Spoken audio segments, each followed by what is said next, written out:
The Story of RevenBlade, Chapter 2, All for Nothing. Part 1, An Unfamiliar Turn.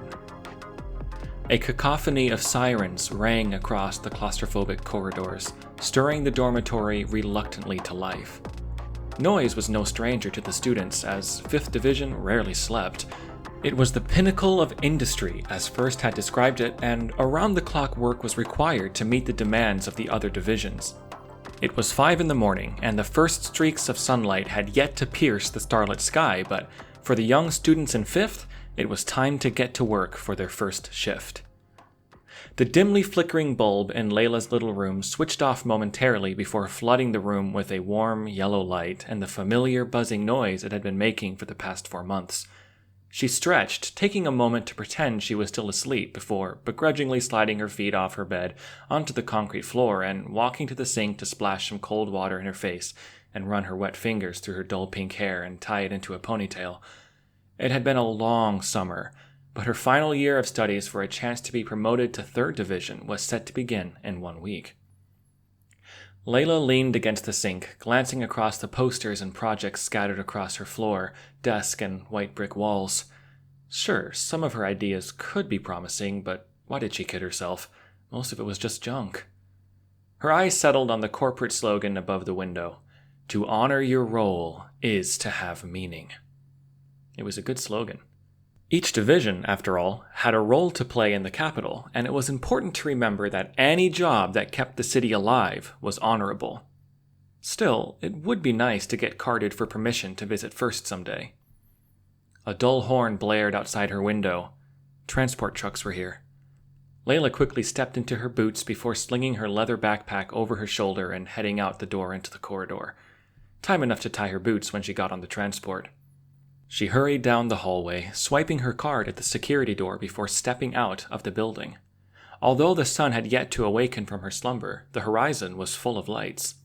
Midnight shift was still hard at work, and would be for the next hour. Midnight shift was the worst. Nobody wanted it. She'd been assigned to midnight a few years prior, and she swore she'd rather just run away and be divisionless than go through that again. A driver waved Layla over to his truck and she hopped on, settling against the side of the cargo bed. She liked sunrise shift. Get the hard work out of the way so she could relax and focus on studies during the afternoon. A few more students hopped into the back of the truck, then it took off, driving through the opened gate at the front of the complex. Strange to think that people used to be held in the dorm against their will, Layla thought, as they drove past a toppled maximum security sign laying on the side of the road. I consider myself lucky to be in such a safe place. 5th Division wasn't exactly crime-free. 4th Division's enforcers, which Security, Protection, and Prosecution, or the SPP as they were called, had been dealing with a political insurrection in 2nd for the past year, and rumor had it some business moguls in 1st were staging a coup on the president's regime, so SPP presence in 5th had understandably been slim to none in quite some time. As such, an increasing presence of theft, violence, and criminal behavior had gone unchecked.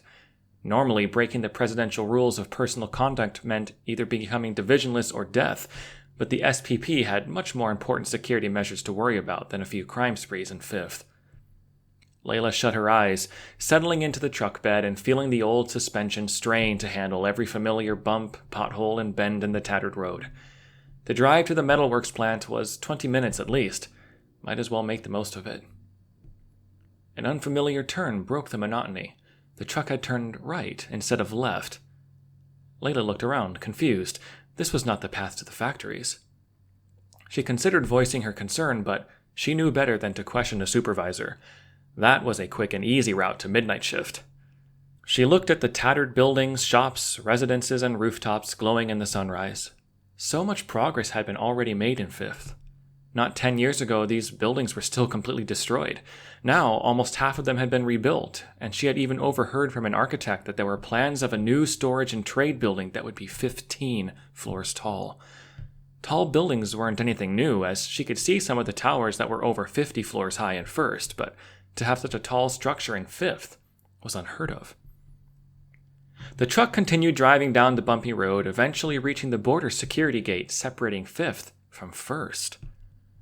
A few words were exchanged, then the driver hopped out, calling for all the students to head into the security office. "What's going on, Joanne?" Layla whispered. "I don't know. Keep quiet," the boy responded.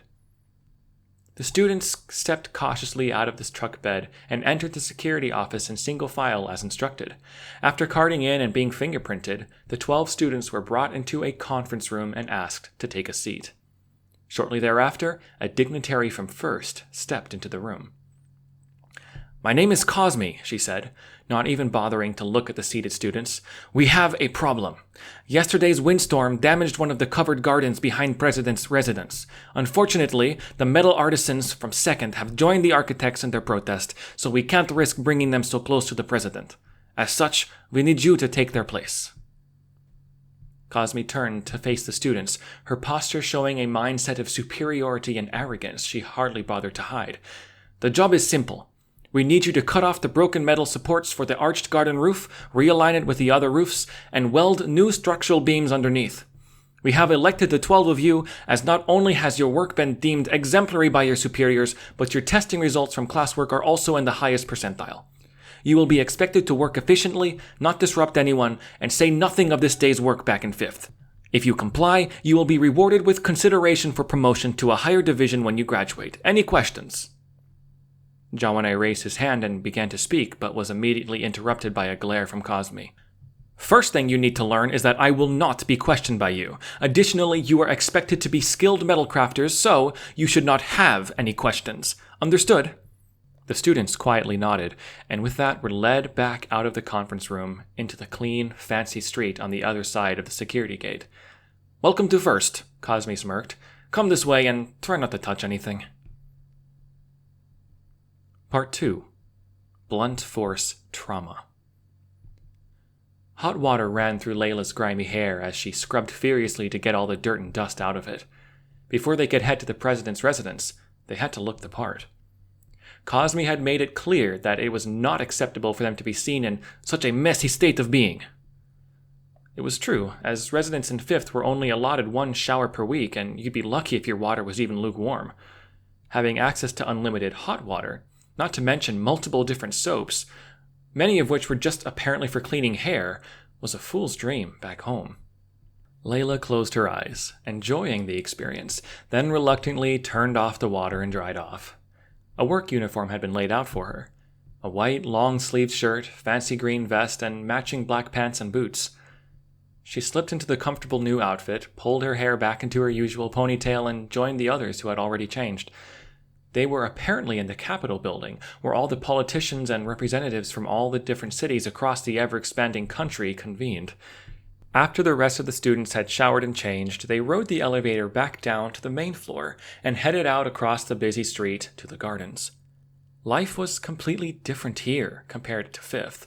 Citizens walking along the cleanly swept sidewalks donned spotless coats of cotton and fur. Well-maintained cars drove neatly in rows on the paved streets, and the unfamiliar sound of children laughing and play echoed from a hedged playground a block to the west. A group of teenagers walked past them, carrying a real working CD player and listening to the most beautiful music on it together. In 5th, everything was dirty. The few old trucks in the division were for work, and children began their work-study program when they were just 6 years old. Still, a difference in lifestyle was only to be expected, Layla reasoned. After all, the needs of politicians, businessmen, researchers, and educators in 1st would obviously be very different from the construction and trades workers in 5th. Each division has their own roles and needs, and honoring those roles gave each person in their divisions meaning, even if life in 5th wasn't quite as glamorous as 1st. Meaning doesn't require the glamorous things in life, her teacher had told her last year. The group reached the project site and began planning their strategy for fixing the roof, first assessing the damage. Layla caught herself glancing towards the residence multiple times, hoping for even a glimpse of the president. What an honor it would be to see his face in real life. She stepped over a toppled strut, leaning in to examine the break point. Another weld would be needed here to make sure it holds, she reasoned, taking a mental note. An excited, youthful shout echoed from the elaborate warehouse across from the other side of the gardens, followed by muffled, expressive conversation. Layla turned her attention briefly to the building, noting the giant Research and Development sign, neatly carved from steel above the wide-open doors. A pair of young researchers walked out of the door, wearing fancy double-breasted vests and talking enthusiastically with each other. Layla briefly wondered what they were so excited about, then turned to continue focusing on the special work she had been chosen to do. Progress on the roof was efficient, the students making calculated cuts and welds, and by noon the roof was nearly repaired. A caretaker emerged from the residence, pushing a cart filled with an assortment of sandwiches, meats, cheeses, and drinks. The group eyed the spread excitedly, took off their gloves and welding masks, and tore into the food. Layla grabbed a sandwich and drumstick and walked to the edge of the garden facing the research building. She settled herself against a raised garden bed filled with flowering bushes, shrubs, and ferns, watching the spectacle across the street. One of the young researchers was helping the other put on some sort of metal backpack with a brass arm mechanism attached to it. A third researcher emerged from the warehouse, leaning her oversized hammer against the threshold, laughing at the other two as a fourth emerged with a little wrench to tighten the arm mechanism. They talked amongst themselves for a while, pointing out something with the backpack, then returned inside. Something clearly wasn't working right. Layla watched for another moment, hoping they would come back out, but eventually gave up, retrieving a book she had stashed in her backpack a week before. It was a very interesting book about surgical procedures and medicines that she had illicitly borrowed from her medical theory classroom. She loved medical theory and was the top of her class, but even she knew that medical was a highly contested field of study. There was no way she would be chosen over the thousands of other candidates from first, second, or third. Not a single student from fifth had ever been chosen for advanced studies in first, no matter how they excelled. Still, she kept reading and studying the numerous diagrams, finding the information interesting nonetheless. Even if she'd never make it to the advanced study program, it didn't mean she couldn't at least know about it. The commotion suddenly resumed across the street, drawing Layla's attention away from her book. The young man with the backpack walked back out of the warehouse, his friends clearly standing back and watching closely, encouraging him to do something. He looked back at his friends, nodding his head, the girl scribbling notes into a notepad. The other two each raised a pinky, twisting the wrist back and forth twice, signaling their approval. He signaled back, then began to fiddle with something on his metal arm. A loud, rushing noise explosively overtook the otherwise calm air as he disappeared into a cloud of smoke that had appeared from seemingly nowhere. Layla sat up from her relaxed position, worried if something had gone wrong. She was about to call out to offer to help when she saw him shoot up into the sky, a barrage of smoke and steam shooting out of his backpack. He flew hundreds of feet into the air, gliding across the sky and seemingly testing different maneuvers. Layla couldn't believe her eyes. She had seen massive jets that carried dignified politicians and business moguls from city to city, but to see someone flying on their own, with such a small device no less, was astounding. After a few minutes, he began his descent, his friends cheering him on as he directed himself towards the warehouse. Out of nowhere, one of the two steam jets spluttered and cut off. The pack reeled, sending the young man spinning out of control. The other researcher screamed and yelled, panic setting in. He tried to wrestle control of his device, but it was in vain. He tumbled out of the sky, a drawn-out, terrified yell barely audible over the one jet that was still working. A few agonizing seconds later, his unceremonious descent abruptly ended as he slammed into one of the metal roofs, dropping the final 12 feet onto his side, right next to Layla. He couldn't have been much older than her, his brown hair pulled back into a now mangled ponytail, goggles covering his eyes, blood seeping out of his nose onto the patchy facial hair starting to fill his youthful face. He lifted his head for a moment, slightly opening his mouth and moaning as if he was trying to say something, then gave up, slumping lifelessly against the soft grass. Layla froze for a moment in shock, then scrambled to help.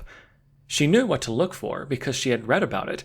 Blunt force trauma was notorious for dangerous internal bleeding, and the two impacts had potentially broken his back and neck. A quick glance at his non-metal arm was all it took for her to know it was broken, and she could already see swelling around his face and throat. Thinking quickly, she grabbed her cutters, shearing off the leather straps that attached him to his pack, and shoved the now ruined device away from him to get a better look at the damage to his body. Leaning her ear towards his nostrils, she was relieved to feel his breath against her cheek, but it was faint. Layla retreated back into her mind, desperately trying to remember all the signs and rules for how to help someone who is in this bad of condition. Cosme and her fellow students ran up behind her, and the researchers were crossing the street, calling for help. A small audience was already gathering, and panic was setting in. He was a mess. 2 of his ribs were protruding from his chest, blood now soaking his vest. His nose was clearly broken, and by the way his leg and shoulder were laying, she assumed his hip and collarbone may be broken as well, or at the very least, dislocated. His chest wound was the immediate problem, though, and she knew if she didn't stop it now, he would likely bleed out in a matter of minutes. She tore a wide strip of cloth from the bottom of her shirt, balling it up and gently pressing it against his chest. "Cosme, get me a long, wide board if you can find one. Joanne, can you find me some rope? Mika, I need some of that spare metal tubing. Everyone else, stay back," Layla yelled, after pausing for a moment to think. Cosme glared for a moment, surprised at the commanding attitude coming from the girl in 5th, but then slowly nodded her head and ran off to the garden shed. After a few moments, everyone returned with what Layla had asked for. "We need to get him onto his back, on this board. Keep his back and neck straight, they might be broken. No, hold his neck like this. Cosme, put the board against his back. We turn him slowly, on 3, okay? Ready? 1, 2, 3. They gently laid the young man onto his back, keeping him as still as possible. Beckett, are you okay?" the researchers called, cautiously approaching the scene. Layla aggressively informed them to give her space, checking his pulse and breath again. "Have you called for medical yet? Are they on the way?" Layla asked. The researchers nodded. "They'll be here any minute. Is he going to be okay?" "I don't know," she replied, turning back to the broken body in front of her. "Joanne, keep the pressure right here, just like this, or he's going to bleed out," she called, then turned to grab the rope and metal. "We need to carefully tie this metal tubing to the sides of his head to keep it from tilting. Help me hold it like this, Mika." They carefully braced his neck and were gently stuffing a jacket between the metal and his head to offer some padding when the medical van arrived. The responders leapt out of the vehicle before it even stopped, quickly parting the crowd and approaching the scene. The medical team cautiously carried Beckett to the van, keeping pressure on his chest, whisking him down the street and around the corner. Layla looked down at her hands, now covered in blood, the stress and realization of what just happened finally catching up to her. Hyperventilating, she began to try desperately wiping her red-stained hands on the grass when Cosme laid a hand on her shoulder. "Calm down, girl," she breathed quietly. "You did the best you could. You should be proud of yourself." Layla took a few deep breaths, regaining control. "Thank you," she swallowed. Cosme stood back up, assessing the situation around them. "Everyone, the emergency has been handled. We will update you all when we know what is happening, as usual. On to your business, everyone. We have roles to fulfill." The crowd reluctantly dispersed, gossiping about the unlikely scenario they had just witnessed. Layla glanced over at the broken backpack sitting next to her, attempting to distract her mind from what had just occurred. The strange contraption was clearly some flying machine, but she had never seen anything like it before. She shuffled over to get a closer look. It was a jumble of pipes, pressure chambers, and wiring, with a glowing, jagged blue crystal barely visible behind a broken panel in the center. Before she could get a better look, a pair of well-dressed older gentlemen from the crowd emerged and picked up the machine. "This is confidential equipment, not suitable for public eyes," they curtly interjected, quickly stuffing the mess of bent pipes and metal into a large black bag and carrying it back into the warehouse. Curious. Very curious indeed. First was full of strange things. Part 3. Room 9307. A trio of gentle knocks broke Layla out of her half-asleep stupor. The door swung open without caring to wait for a reply, and Cosme, along with a pair of other individuals from First, entered the room. "What a mess," Cosme stated bluntly, glancing around at the various gadgets and trinkets scattered across the room. "Get dressed and grab whatever things are important to you. You have 2 minutes. Layla stared blankly, her mind taking longer to process than usual. What?" she stammered, trying to wake up. "There is no time for this," Cosme interjected quietly. "We have a narrow window to meet, and I will not be kept up late by you, so pack up and do it quietly. No, don't worry about your clothes, just valuables." Layla looked around her room, sliding off the bed. She didn't have much. A couple changes of clothes, an extra pair of boots, her backpack, and the clutter from around the room.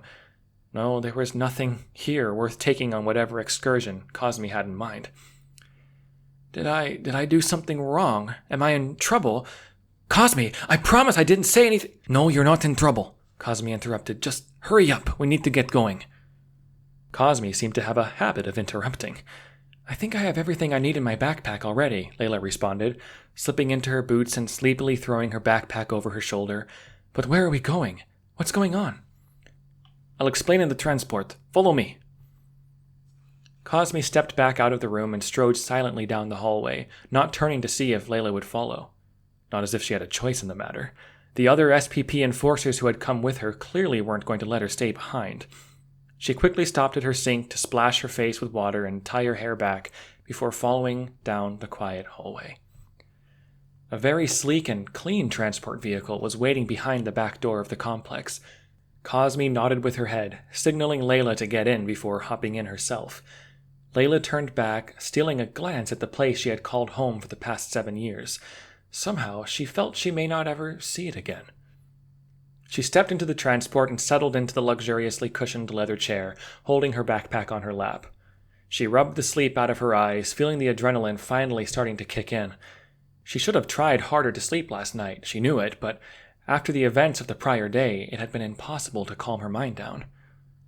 The transport silently took off, and just as they cleared the back gate, the familiar cacophony of sirens rang in the distance, waking the rest of the students. Layla stared out of the window, a strange blend of excitement and melancholy overtaking her as she watched the familiar streets and buildings of home fade away as they approached the wall separating them from first. I'm sure you have a lot of questions, Layla, Cosme eventually said, breaking the silence. Here's the facts as I have them. It seems you have been the benefactor of some extraordinary circumstances. That young man you helped after his fall, Beckett? He's going to have a rough few months, but the doctor said your quick work absolutely saved his life, and thanks to you, he will most likely make a complete recovery. That's good news, Layla replied humbly. I'm just happy I was able to help. You have no idea how glad you should be. That boy is the president's son. Last night, you were granted, at the president's request, a scholarship to study at the medical conservatory here in First. You will spend the next 2 weeks updating all of your legal documentation, refreshing your wardrobe, and acquainting yourself with the lifestyle here in First before the semester begins. All arrangements have been made for you, and all expenses have been covered, so no need to worry about those things. I have been assigned to assist you in your transition, so if you have any questions, I am happy to answer them for you upon your arrival. Nothing could have prepared her for this. Thank you, she eventually managed to say. Cosme nodded back, a hint of a smile briefly showing, before turning to look back out of the tinted window. The transport passed through the gate, stopping briefly to show an ID, then made its way down the myriad of streets and highways, delving deeper and deeper into the jungle of concrete and glass, illuminated by increasing glow of dawn and the occasional electric light. Layla stared out the window, mesmerized by the amazing city, bewitched by every building, street, paved road, park, and trimmed garden. Eventually, the transport came to a stop next to a particularly grand tower. Layla stepped out, shyly clutching her backpack in her hands in front of her. Yesterday, these massive towers were but a temporary curiosity, but today, they loomed over her in the dim light, almost swallowing her whole. It was an intimidating spectacle. Cosme chuckled, seeing her discomfort. You'll get used to it. Trust me. Come on. Let me show you to your room. They entered the building and walked to the elevator, Cosme pressing the button for the 93rd floor, the highest numbered button. The doors shut, and the elevator gracefully hoisted them to the top of the tower. They walked out of the elevator, down a short hallway to the left, then stopped in front of a door numbered 9307. Welcome home, Layla, Cosme said, handing her a keycard. Try not to lose this. Layla cautiously swiped the keycard and opened the door. What met her on the other side was like something out of a dream. The room was lavish and spacious, decorated with the finest linens and leathers. Tall windows accented with luxurious but modern curtains illuminated the room. Open doors led to a chic bedroom with the largest mattress she had ever seen. Everything was so perfectly styled and grand. It was difficult to take in. She set her little backpack down against a wall, walking into the room. Take your time to get comfortable, Cosme intervened. I know it's a lot, so don't rush yourself. I'll be waiting downstairs if you need anything. Oh, but take a shower and change before you do anything. Your clothes will stain the fabric." Cosme shut the door, leaving Layla alone in the room. She walked over to one of the floor-to-ceiling windows, the reality of the situation seemingly unwilling to set in.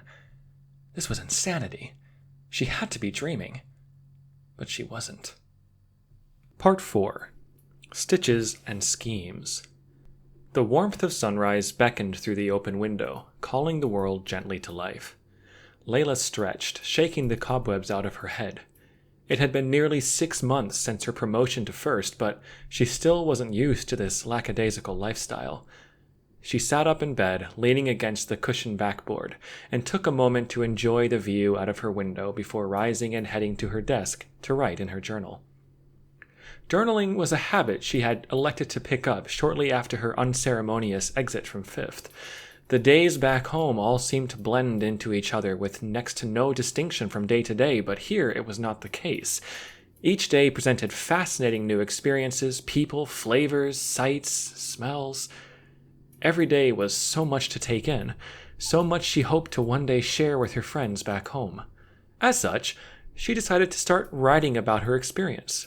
No detail, after all, should be left out. After elaborating on the prior day, Layla stopped by her kitchen for a quick breakfast of fresh fruits, pastries, and a hot, bitter drink that all of her classmates raved about.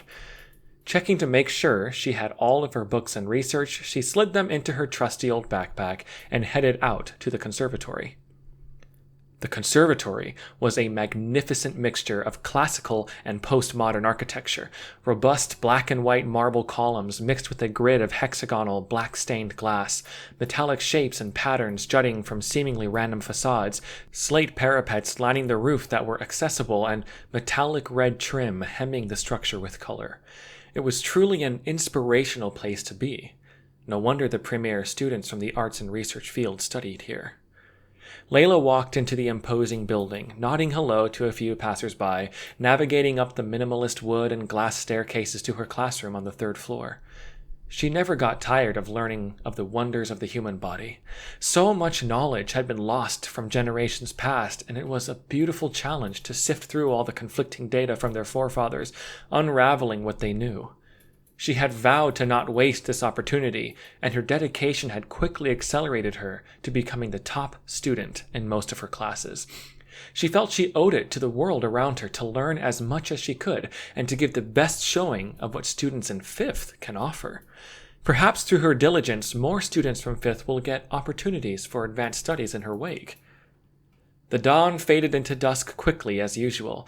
Studying in 1st, she had discovered, was like a full-time job. In 5th, you only had a few basic classes every other weekend, but nearly 12 hours of studying, research, and collaboration 6 days a week was exhausting. To be fair, though, the food here is miles better than in 5th, she thought to herself, stopping by the cafeteria to grab another salted pretzel. Layla loved pretzels, ever since a classmate had introduced them to her a week ago. Since then, she had eaten at least 2 a day. "Still coming to the gala tonight?" a voice asked behind her. "Oh yes, I wouldn't miss it." Layla turned to see Finn, the boy who sat next to her in her biology class. "Are you and Soji going?" "Of course. Marin and Samoki were invited too. See you tonight." "See you then," Layla smiled. Since her abrupt promotion to 1st, Layla had been struggling to find friends. Most of her classmates looked down on her with something of an ego complex and weren't quite sure of how to interact with someone from out there, as she had overheard them say. Others just gawked at her with a tedious curiosity as if she was some sort of exotic creature who should be studied through a glass panel. But Finn had taken her in and invited her into his circle.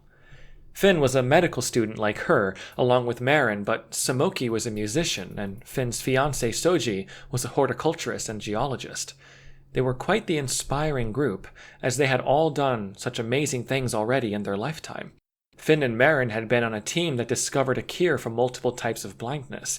Samoki had written and performed an entire concerto by the age of 14, and Soji had nearly 200 plants that she had personally engineered, and now was apparently working on some top-secret geological breakthrough that would revolutionize the way we see energy, as she put it. Layla waved goodbye to her friend, and adjusting her backpack, she strode out of the conservatory, enjoying the final bites of her pretzel. She headed down the sidewalk, enjoying the gentle city breeze running through her hair, navigating the streets to a nearby custom clothing shop. Stepping into the outlet, she took the time to admire the various designs that the forefront of fashion had to offer, nodding hello to another customer off to the side before eventually making her way to the back counter.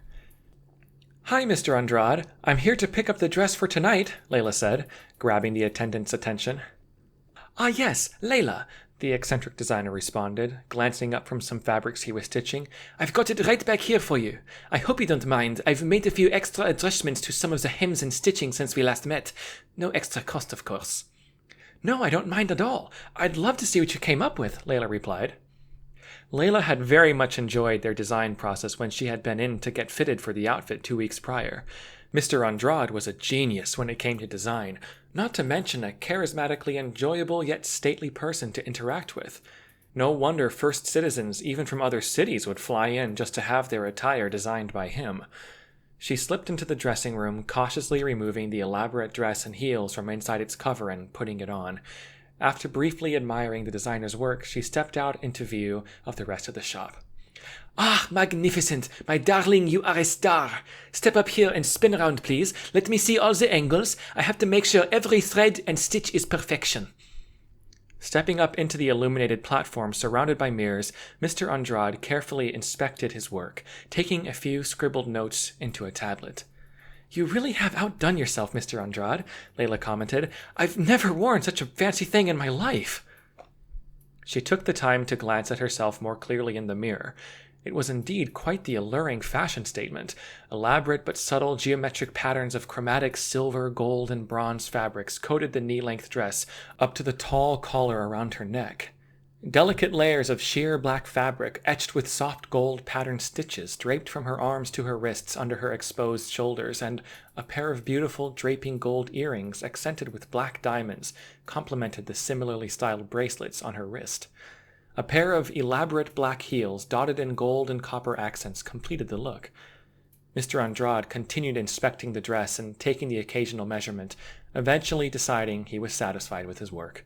He gingerly extended a hand, helping Layla down from the pedestal, and backed into the dressing room. "I think there may be a few stitches to adjust, but we will have the dress ready for you at 9 o'clock in the first powder room to the left of the ballroom when you arrive in the gala. Are you satisfied with the look, my dear?" "Satisfied?" Layla laughed. "Mr. Andrade, I am honored to wear this to the gala tonight." Mr. Andrade smiled humbly. "Layla, the honor is all mine. I'm so flattered to tailor the fifth to first wonder child that I've been hearing so many rumors about. No one has ever promoted to our little paradise from fit before, and for you to accept my offer to tailor you for your first public event, I am just thankful you said yes." Layla grinned, stepping back into the dressing room to change back into her normal clothing. After one last goodbye, she let herself out of the elaborate little shop, ready to head back to her apartment. Mr. Andrade smiled smugly, watching her stroll carelessly down the street. "So that's her," a woman's raspy voice spoke from a corner opposite the store. "Correct. I hear from her peers that she's a natural, too. Are you sure everything is ready to move forward into development?" Mr. Andrade responded. "Yes. The product is ready for transport. All we need is the girl. Inform the board that the program will be beginning as scheduled." "Good. I'll send a messenger to second. See you on the other side." As the other customer exited the studio, Mr. Andrade turned to the dressing room, retrieving the elaborate dress he had designed. Flipping it over, he carefully slid a tiny vial into an unsewn seam in the back of the collar, attaching it to a little clip inside. "Poor girl," he mused to himself. "I was beginning to like her." Part 5. Behind Closed Doors. "So, what do you think of your first gala?" Samoki asked, signaling to a waiter for another round of drinks. Layla grinned. It certainly was different than she had anticipated. The event so far had been significantly less formal than she thought it would be, feeling more like a casual get-together featuring delicious bar food and high-class drinks. Notably to her, the choice of music in the venue was unlike anything she'd ever heard, and she still wasn't sure if she liked it yet, but it certainly was fun to dance to. "It's great," she replied, smiling at her friend. "If this is what the rest of life here in First is like, sign me up." The group laughed, reaching over to take flutes of champagne as the waiter passed by. Yes, life in First was full of wonders. It was enamoring to see just how much luxury abounded within the inner confines of the walled city. Layla glanced around the ballroom, soaking in the atmosphere for the 100th time. Mingled through the myriad of well-dressed strangers were a handful of her classmates, friends, and professors, as well as Cosme and Mr. Andrade, surprisingly, with a handful of SPP enforcers near the doors and windows. "Your attention, everyone!" A microphoned voice rang, quickly hushing the muted conversations across the hall. Layla looked up and was surprised to see the president himself at the microphone at the podium, along with a familiar-faced young man next to him. "Hello, everyone, and welcome to the 23rd Annual Gala of the Arts." Applause roared across the crowded room, the president relishing in it for a few moments before gesturing the audience to silence.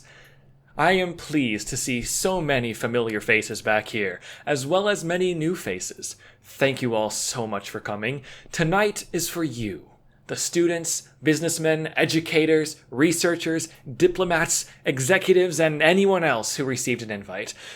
But I'd also like to dedicate this night to my son, Beckett, who, despite a frightful accident at Research and Development a few months ago, has managed to make a complete recovery and has been medically cleared to return to his research tomorrow." The venue erupted with applause as the boy stepped forward, waving his golden arm. Many of the attendees flicked the base of their champagne flutes with a finger or loudly clicked their tongues to show support. Layla, however, just chuckled lightly to herself. As soon as she heard the name Beckett, she remembered. This was the researcher who had fallen next to her from the sky all those months ago. No wonder he looked familiar. Still, it was very impressive how quickly he had recovered. Medical here in First must be significantly better than the makeshift hospitals afforded to her old life in Fifth. The president allowed the applause to continue, then raised his hands, silencing them once again. "Now, before I let you go back to your evening, there is one more order of thanks that needs to be extended." The president leaned forward out of the spotlight, scanning the dimly lit crowd. "Layla from Fifth, are you out there somewhere?" The room fell completely silent, gentle reverb from the speaker system hovering in the tense atmosphere. Layla glanced around, confused. Is this about Beckett? I'm right here, sir," she stammered, awkwardly raising a hand. "Ah, there you are. Please, come." The president smiled, beckoning her forward. Layla made her way to the front of the room, trying not to feel embarrassed about all the eyes that were staring her down. It was strange enough for a worker from Fifth to be in First, let alone a gala in the most beautiful dress she had ever set eyes upon, but for the president himself to call her to the front of everyone, it was a bit overwhelming. The president reached down as Layla approached the stage, giving her a hand up to stand next to him at the podium. "Ladies and gentlemen, allow me to introduce Layla, the girl who saved my son's life when he fell a few months ago. Give her a round of applause, please." Cheers echoed across the hall, Layla smiling and giving a slight bow before turning and shaking the president's hand as he leaned towards her. "Please follow me. I have a proposition for you," he spoke, his crisp, deep voice cutting through the cacophony of voices around them. Layla glanced around the venue one more time, waving cheerily at her circle of now awestruck friends, and followed the president into a recessed little room adjacent to the main venue. Cosme, Mr. Andrade, and a pair of SPP enforcers stepped into the room behind her, along with her friend Soji, who closed the door. "Ah, Soji, Cosme, you're here too. Glad you could make it.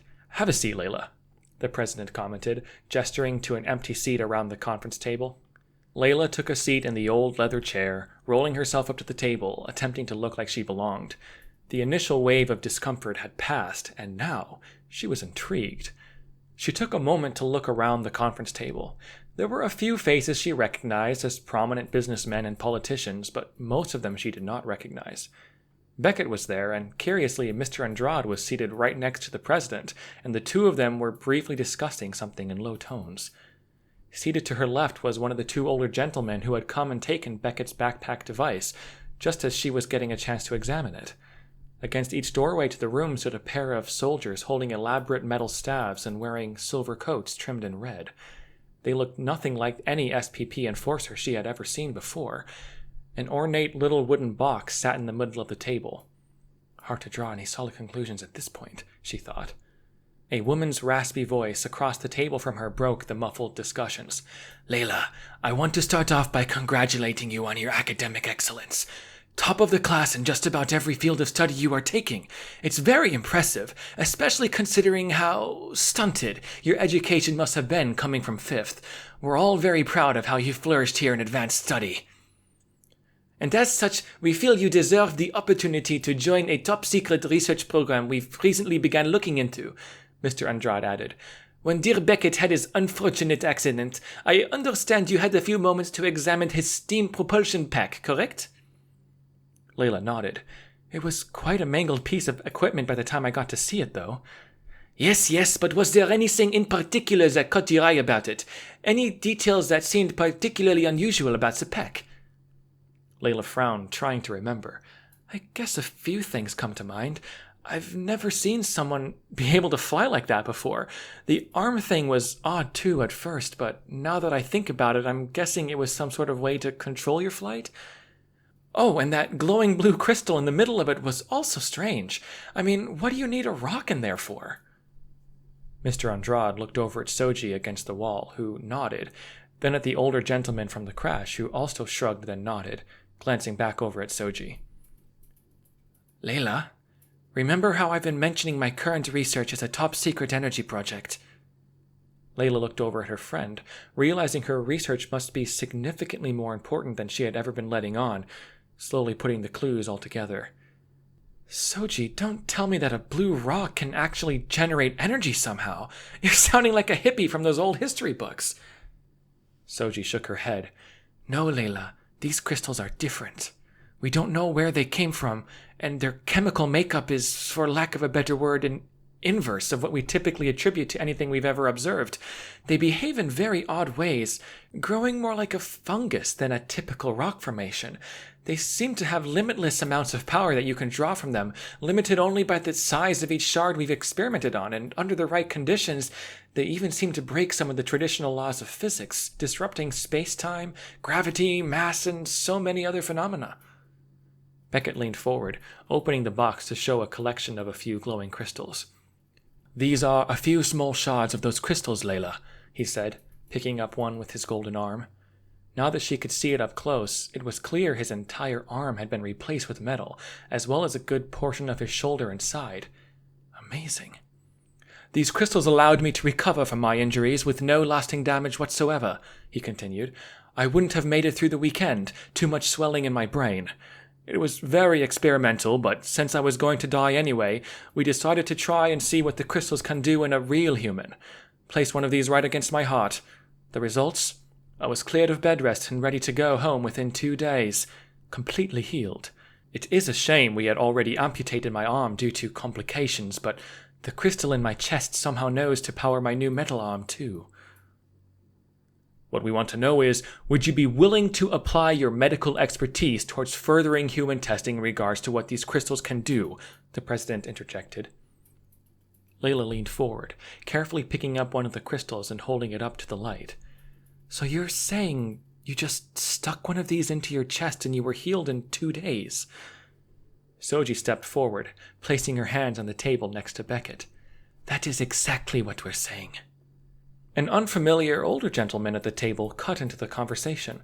"Now, Miss Layla, I have to interject before the conversation gets too out of reach.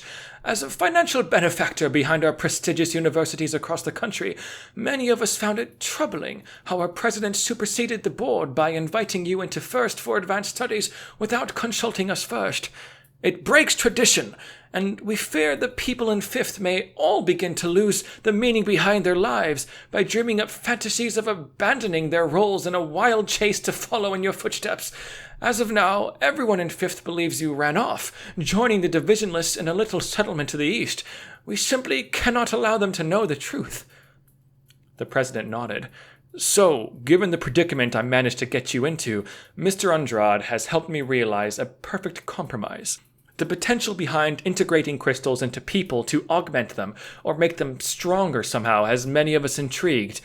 We have built this highly secretive new research facility in the forbidden territories across the ocean, near where the crystals seem to grow. The first shipment of researchers, equipment, and test subjects are waiting to depart at the dock at this very moment, and we are proposing that you go overseas along with them and join as medical advisor and researcher. Beckett turned to his dad, seemingly shocked. Dad, Mitchell, what are you talking about? I thought we brought her here so we could all study the tech applications of the crystals in my lab. Soji placed a hand on Beckett's shoulder, then stared coolly over at Layla. Plans have changed for your precious crapper, Beckett. She doesn't belong up here in first. Layla glared back at the girl she had considered to be her friend. Soji, I cannot believe you just called me a... Enough, both of you. The president slammed his fist down on the table. Now, these are the terms I've come to agree with, and you will leave tonight. Will you come along willingly? Layla looked down at the table, flares of anger darting across her eyelids. She turned to look the president in the eye. So what you're saying is, you're going to take me, against my will, before my studies have even gone for 6 months, and ship me overseas to the other side of the world, where we haven't even set foot on in nearly 200 years to conduct highly unethical experiments on other humans? The president did not flinch as he stared directly back at her. Yes, that is exactly what I'm saying. For the betterment of society. Fulfill your role, Layla. Layla fought hard to hold his stare, but it was difficult. A complex set of emotions played across his face as he looked at her. On the one hand, he seemed completely in control of everything, almost as if he were a god. On the other hand, did he almost seem sorry, heartbroken by each word he was being coerced into saying by the people seated at the table around him. No, I refuse. How can you say this? It's wrong. I'm going home. Layla angrily looked around the room and noticed Mr. Andrade chuckling in amusement at her retort. And you can take this stupid dress and shove it for being a part of this? Ah, the hard way it is then. I knew there was a reason I liked you, he continued, removing a pen-like object from his coat pocket and carelessly pressing his thumb against a button on the top of it. Layla instantly felt a sharp pinching pain in the back of her neck, followed by a numbing sensation. She glared over at Mr. Andrade, unsure of what he had done. I took the liberty of adding a little vial of a special neurotoxin to the seam of your collar, Mr. Andrade responded, Layla suddenly finding it difficult to focus. As a precaution, of course. I didn't want to have to use it. It's very expensive to produce, dear. Mr. Andrade, what are you thinking? Send her home! You can't do this! Beckett shouted, standing up in anger. More yelling and angry voices filled the room, but Layla realized none of their words made sense anymore. She tried to stand, shout, anything, but her efforts were in vain. The drug in her system already had its grip on her. The lady with the raspy voice crossed the room and stood in front of Layla, towering over her as she began to lose the fight to stay conscious, slumping into her chair. Welcome to the Marcus program, Layla, she breathed, her icy words muffling into a blur. We are very excited to have you working with us.